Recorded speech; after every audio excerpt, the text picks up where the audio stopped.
Obviously, looking to for us offensively improve from what we did this past game. This last weekend, we talked about it on third down in the run game and early down and distances. Did not have the production that we want. So for us to go to Michigan State and play a good team like these guys are, we're going to have to improve in those areas. We're going to have to block better offensively up front. We're going to have to run the ball to get ourselves into manageable third downs. If we don't, we're going to end up in similar scenarios. But when it comes time to pass the ball, we got to do a good job up front identifying pressures and making sure that we're in the right protection. If we can do those things, then we got a chance to be successful. Drew, with the rushing attack, I guess what do you expect to be able to include Martin more this week, and just overall big picture, those four guys only have one touchdown between them. Does that surprise you given kind of the preseason expectations? A little bit. And there's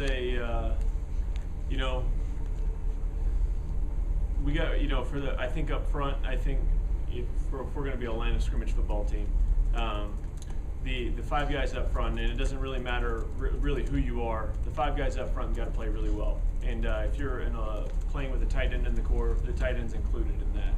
We got to play well up front. When we get pressures identified, we get them, we see them, we make the right calls. Good things happen. And when we don't, for any football team, doesn't matter what you do or where you are. If you don't, you're not going to have much of a chance. So surprisingly, yes, there's only one touchdown. That could be for a lot of different reasons, but I think that run game emphasis has got to come back the way it was 2 games ago, and the production's got to be there if we're going to be a successful football team. So I think for all of those guys, running backs by committee, they're going to get all the credit, when the rushing yards happen and rushing touchdowns happen. But I think for our 5 guys up front, those are the ones that deserve the credit when it happens, and those are the guys we're generally hard on when it doesn't. The running backs are really I'm not going to say that they're a byproduct of that fact, but because they do make plays. But without those 5 or 6 guys ahead of them, obviously that no one's Superman. So again, those guys, we need all 5 or 6 of those guys, if we're including the tight end, to play well for us. Coach Hatch mentioned he was trying to use Tyler Oden in every game. Was there just not a situation that presented itself last week, and is that still the plan moving forward? Yeah, for you got to find the right times to slide Tylen in there, and in the run game or the pass game, and so that opportunity wasn't there. What we talked about as a staff, and so just throwing him in there just to throw him in there didn't make a whole lot of sense. But yeah, the plan is still forward to keep using him. Drew, I know Gio's a pretty level-headed guy from you talk to him, but do you have to say anything to him this week? I mean, going back to Michigan,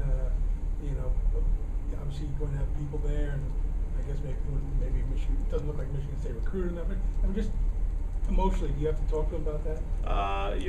We hadn't talked about it yet. I'm sure he's probably going to be the player that uses the most tickets on the team, but. I think for him, I think it's exciting. I think it's exciting to play in front of, he plays in front of his family. His family comes up to a bunch of our games. But I think, he'll be in front of some people that haven't seen him play in person for a while, and I think that's exciting for him. I do think that he does a good job of managing his emotions. He does a very, very good job of that, and you mentioned the word level-headed. He is, and I think that's a calming force, I think, within our unit. So I do think that his emotions are going to probably be a tad bit higher because of that, but I think that he'll do a good job of doing exactly what we ask him to do and remain focused on the task at hand.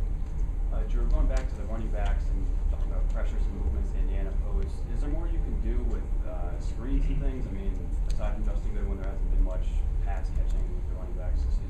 I don't know. Maybe you noticed or not. I don't know. We threw a few screens in the game. We tried to throw one to Goody. We got too much pressure right there, so the ball ended up behind him. And then we threw actually 2 more on third downs to try and slow down some of that pressure. They did a good job with one of their pressures. They had the defensive end looping all the way across.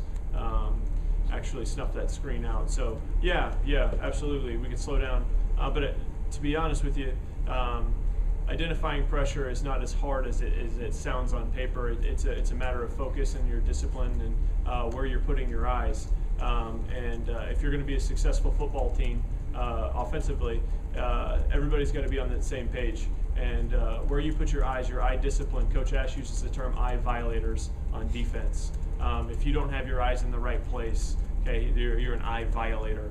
And you can't have eye violators on either side of the ball, and that includes special teams. So, when they started heating us up, you can't shy away from that fact. That's just a part of the game, and we got to keep our eyes in the right place and be disciplined with our fundamentals, techniques, and the right communication. And those problems should resolve themselves. Michigan State, defensively, what kind of challenges do they present? Michigan State, they're battling through injuries right now, a lot of them, and so we'll see who comes in, who's going to play this game. There's a lot of question marks, I think, right now. But you look at the history of Michigan State's defense, they've been very, very good against everybody they've played. And it doesn't matter what style of offense you've played, whether you've been all empty sets, or you put all 11 in the box. So they're going to be a disciplined defense. They stop the run very well. They're always in the right run fits. And it hasn't mattered who's been in there, which of the Bola brothers has been in there all the way, and they've got Malik McDowell, number 4, that's playing well for them. He's a really good player. So I think for us, we have to be, like I said, just in identifying pressures. They do bring pressure. They bring pressure out of the same their base alignment. But I think if we can do a good job of just keeping our vision up and communicating the right way, I think we should be fine. They're not a team that's going to allow a bunch of big plays. They're going to force you to play this game consistently. They're going to tackle well, and they're going to force you to continue to move the ball down the field and beat them playing their game. And they're great at it, and they've been great at it for they've been there for 13 years. So credit to those guys for sure.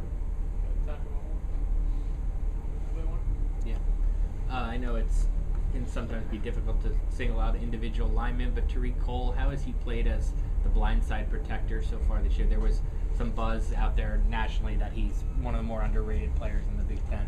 Yeah, Tariq, you look at, and I'm going to start with both of our tackles. They're both young. One of them in experience, Kamal being much younger than Tariq from that standpoint. But Tariq has played well. I think for Tariq to continue to improve, I think there's always going to be an experience factor, especially in this league. When you're coming out of, playing the scout team defense is not the same as when you're getting rushed by some of the defensive ends in this league. So he's got to continue to improve. His fundamentals have improved dramatically, but he's still got a ways to go, I think, in terms of being a complete, solid football player. But I do think that the talent is there. I do think that the drive, the motivation is there for him to be a really good football player down the road. And he's got to continue to work. He's a kid that he takes coaching and applies it. He goes out and practices really, really hard. And so I think if he continues to do that, he's got a chance to be that blindside tackle that people talk about as an underrated guy that down the road will turn some heads. So he's been great for us. He hasn't been perfect by any stretch of the imagination, and especially I talk about some of that stuff out there, seeing edge pressure on the perimeter. He's got to do a good job because those tackles are the eyes and ears for the O-line, especially out there on the edge. So from that standpoint, he's got to continue to improve, but he's doing a nice job. Thanks. Appreciate you guys.